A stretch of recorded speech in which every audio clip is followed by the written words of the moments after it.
Justice for Amanda Todd. Now, Amanda Todd was a young girl who recently committed suicide. Now, first of all, we're going to go over the various people and structures that caused this death. The first thing is to think about the predator.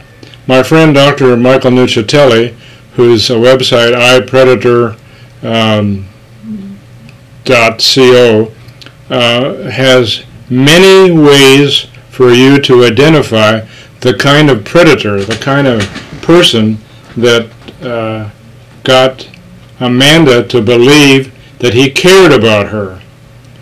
He and the people like him take advantage of a person's vulnerability. They can be a preteen, they can be a teen, they can be an adult, can be man or woman. And all people have times when they feel vulnerable, when they feel like they're not up to par, when they feel that they're helpless, or as the term I like to use is they feel insignificant. Somehow or other Amanda felt insignificant, and so therefore she allowed herself to be vulnerable to this predator that took advantage of her and had her expose her breast on an email to this man, and who then he put it all over the internet. Okay, so first of all, we need to understand something about the characteristics about these people, and Dr. Nuccitelli says that almost 30%, I don't know if he's right or not, but it's kind of high, but he says almost 30% of the people in internet really are out to hurt people, not to encourage them, to make them feel helpless, not to feel significant. So you've got to understand how to protect yourself against these kinds of people. And that's one of the reasons that I'm having this video, to make you aware that there are a lot of things out there that can help you so that you don't get in the situation that Amanda got into, which caused her to commit suicide. Okay, so we know that the iPredator is the number one guilty party in this sad scenario. But what about Amanda? Okay, well, when looking at some of the comments on the website that she turned in there, the people felt that she deserved it, that she was a slut, that she was this and that. And what I think that the people don't understand is her vulnerability. And a lot of people, almost everybody, has vulnerability to someone, and young people and people who are unhappy in some way, and most of us at times in our lives are going to be unhappy, and we're going to be vulnerable to people who will take advantage of it. They can recognize, these predators can recognize your vulnerability. So you have to be very careful of what you put out there on the internet. And the same thing in your regular socialization, how you approach people, how they see you. Now Amanda, you'd say, well, you know, she's 15, she should have known better. Well, that's true. Physically, she was an adult. She was a woman. But in her mind and her emotions, she was a child. And I blame our society for this, because we don't encourage children to be empowered. One of the things that I did all through my teaching, from kindergarten on to university, was to empower my students. They had a share in the decisions in the classroom, and then they bought into the responsibility of whatever they did, that it was their responsibility, and they accepted the consequences, because they usually were part of the preparation of the consequences. So Amanda, you can say, well, she shouldn't have done what she did. Well, I don't think what she did was a criminal offense even. It was bad judgment, and she shouldn't have to lose her life over bad judgment. And I'd like to say, anybody out there who hasn't done something that is bad judgment, would you want to have your life taken away because you made a bad judgment? So think about that before you start judging her and committing her to hell because she had bad judgment in what she did. Okay, where was her parents? Where was her mother? Where was her father? Is her father in this in the situation at all? Did he leave? Or was he someone that was a poor role model? Or was he no role model at all? Was she did she go to this guy because he gave her male comfort, or she thought he was going to give her male comfort, and so therefore she went towards him, which, you know, makes sense. When somebody comes out to you, goes out to you, and that's what these guys are good at.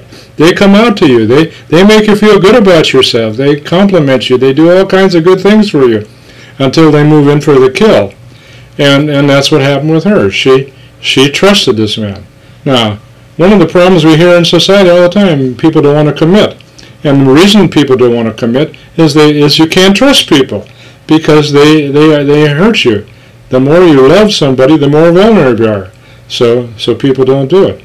But my statement is, and most people will say, you know, to get love, you have to make yourself vulnerable. You have to open yourself up to love. Now, did she do that? Was she capable of doing that? Did her mother and father help her do that? Or didn't they? Well, obviously something happened somewhere. And then after the thing happened, after the exposure and all the nonsense that happened afterwards, all the terrible things they were saying about her, where was her parents? Where was her relatives? Why weren't they there to help her? That's a question I'd like to have answered. The next series of people is the teachers. Where were her teachers? You can't tell me that in 3 different districts or 3 different cities there wasn't some teachers that saw what was happening and wanted to do something about it. Why didn't they? Or maybe they did and we're not hearing about it. So why don't we hear about the people that really tried to change it? And what happened? Why couldn't they make a difference with their student body? Teachers can do this.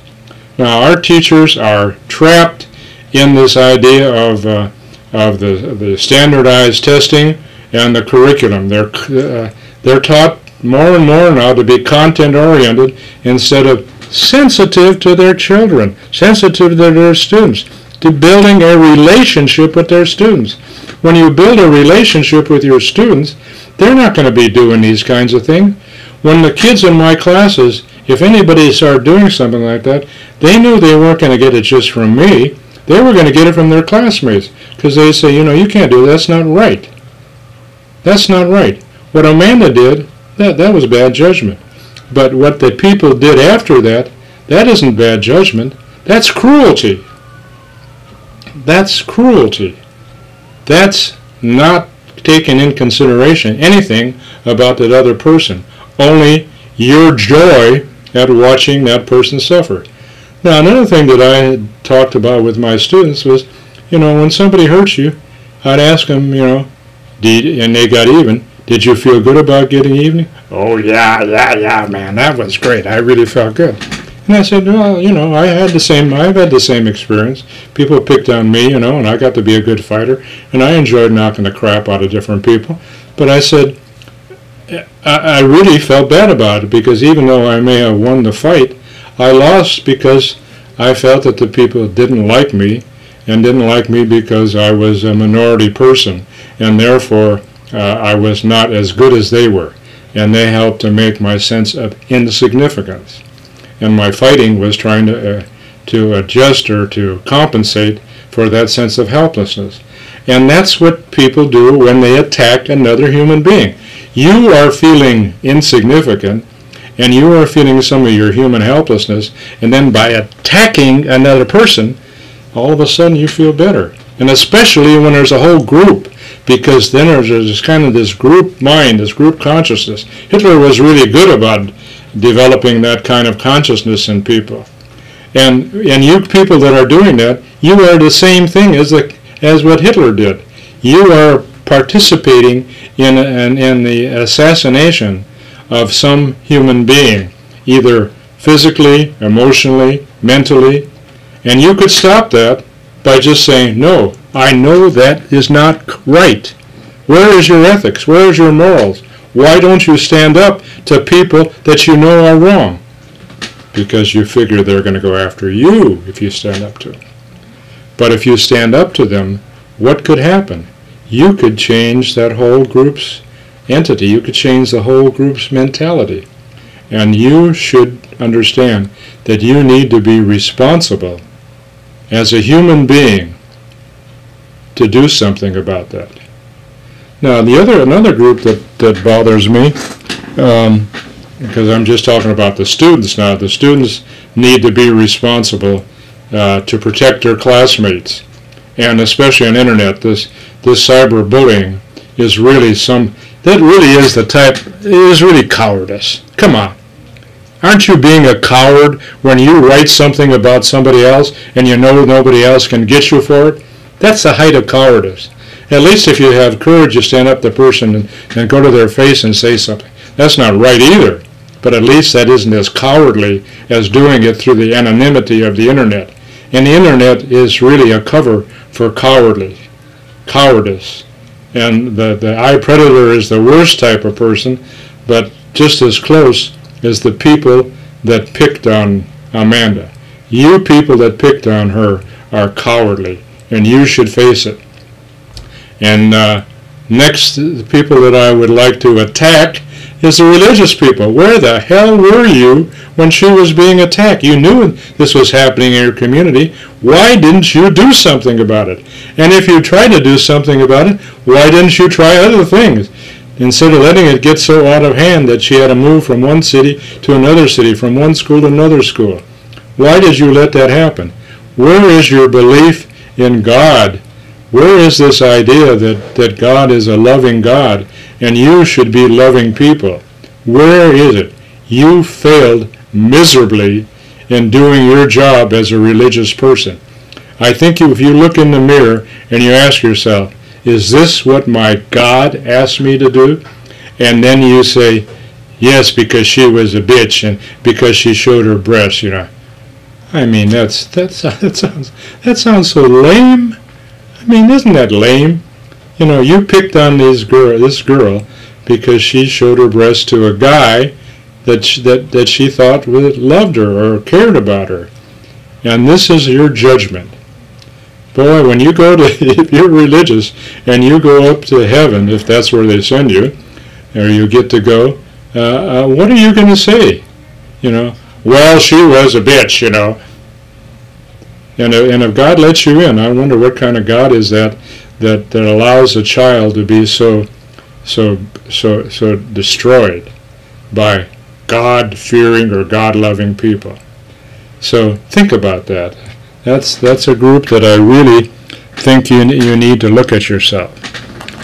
Okay, so we've talked about all the different people that have in some way participated in, including Amanda herself. Amanda has a responsibility, like I said. The eye predator takes the most responsibility to initiate it. But the students, the parents, the teachers, the religious people, the community at large, all of you have to take your share of the responsibility. Because there's no reason that Amanda should be dead now.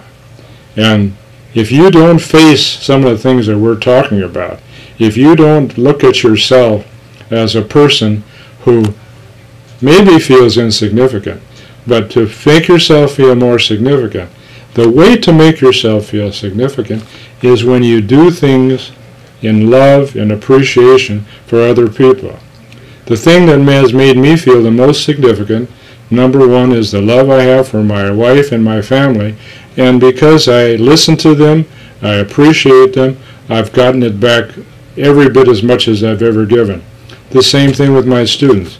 Because I individualized instruction, because I cared about them and I showed it to them, they gave me back much more than I gave them. So, if you want to feel significant, if you don't want to be taken advantage of by an eye predator, take a look at what Dr. Nuccitelli has on his website. Listen to what I've said. Admit your failings and then do something about it. Because you can change. You can make sure that what happened to Amanda Todd won't happen to a friend, a loved one, or to you.